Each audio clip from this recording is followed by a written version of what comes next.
Hello guys, Sololo. This is for Aries. Aries, welcome dito sa aking channel, Palaran 888. Welcome Aries. So this is 6 of October. Okay, Aries. Nakikita ko sa'yo dito na maybe you're confused ba? Or medyo naiirita ka because of financial issues. Nakikita ko sa'yo dito na huwag kang masyadong nakafocus sa finances sa linggong ito. Kailangan mo ng balanse. Kailangan mong palinawan ang isip mo. There's some help na kailangan mo ngayon. Pwedeng, kailangan mo ng tulong, pero walang may gustong tumulong sa'yo. Or nahihirapan ka kung sino yung pwede mong tawagan, pwede mong hinga ng tulong. Let's check.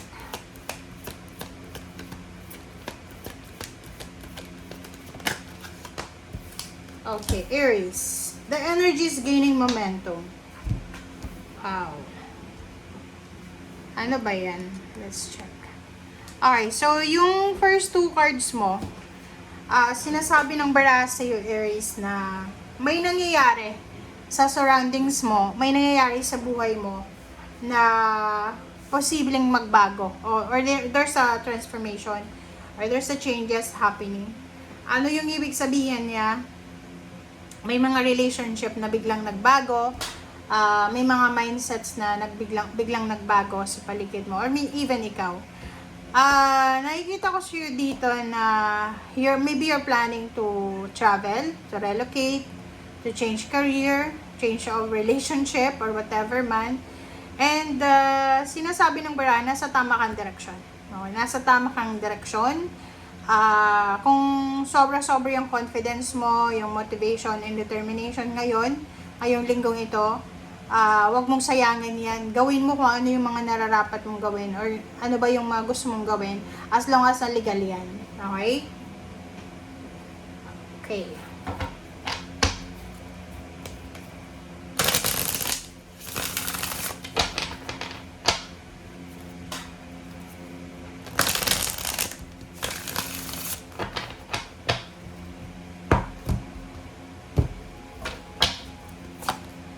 Okay, the Sun,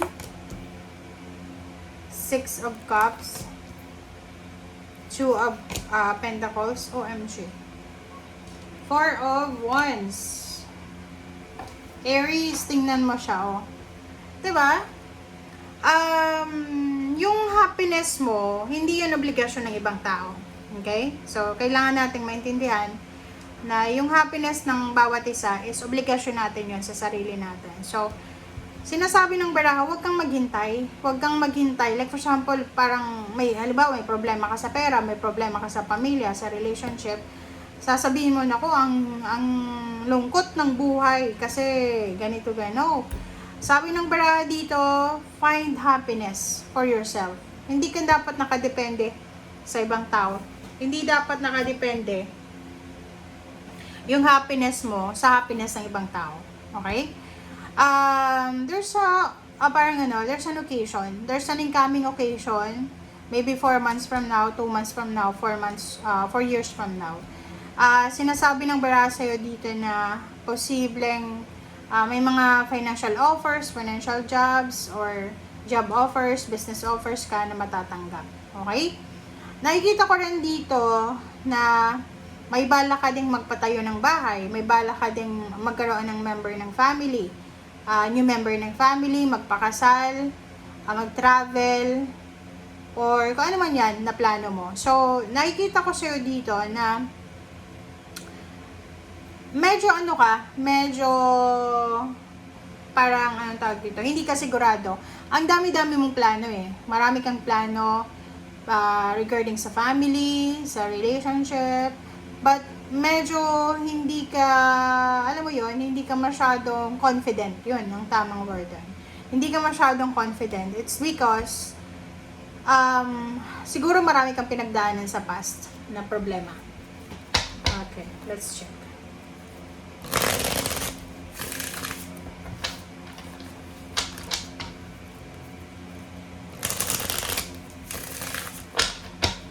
Okay, the Sun. Okay, the Sun, High Priestess.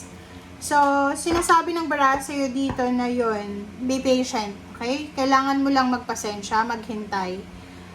Kung medyo natatagalan ka na sa success mo, sa kaligayahan, yung parang feeling bored ka na, nabobored ka na sa buhay, maghintay ka, okay? Kailangan mo maging mapasensya.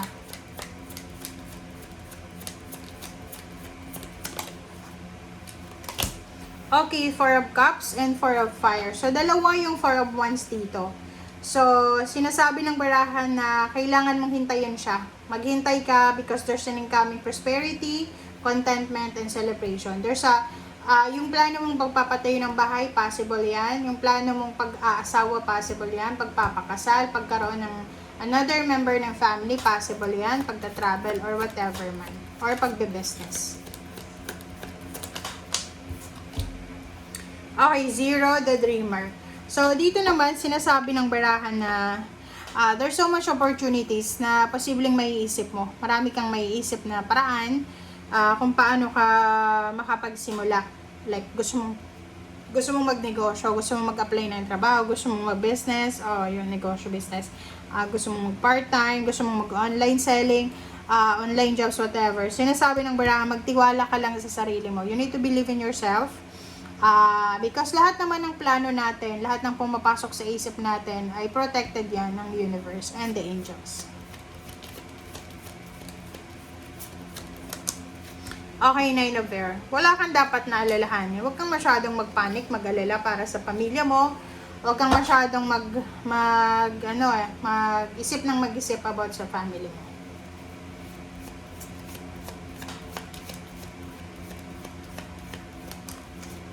Okay, Chariot. Sinasabi ng bara sa'yo dito na yon, in the near future, there will be victory and recognition, awards, rewards, and like promotion, salary increase, travel, pwedeng bibili ka ng sasakyan.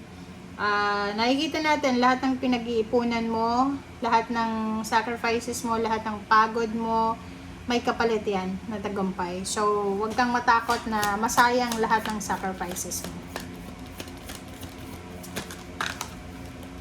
Oops, tatlo. Okay. 3 last cards tayo. 7 of Air. Mag-iingat ka sa mga decision making mo. Okay, yun lang ang kailangan mong pag-ingatan. Mag-iingat ka sa mga decision making mo.